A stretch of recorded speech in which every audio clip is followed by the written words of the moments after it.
Tak peduli siang ataupun malam hari, angkatan bersenjata Rusia akan terus menyerang dan meruntuhkan pertahanan musuhnya. Terbukti dalam sebuah rekaman yang ramai beredar di media sosial Telegram Sabtu 19 Oktober 2024.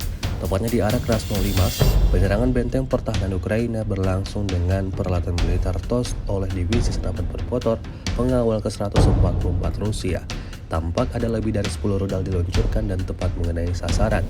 Seperti yang terlihat dalam rekaman, diketahui imbas dari insiden ini angkatan bersenjata Ukraina dapatkan kerugian besar.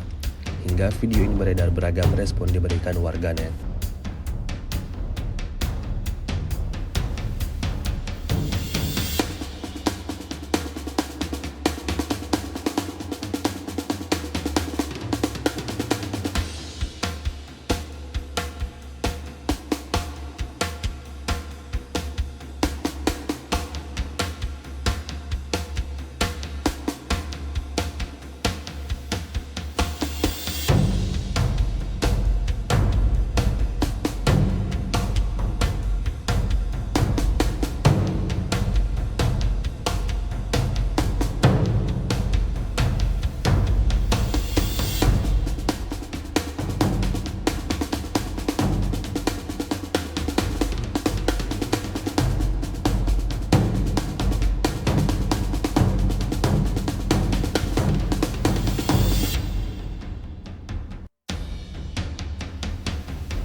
Download Tribun X sekarang, menghadirkan lokal menjadi Indonesia.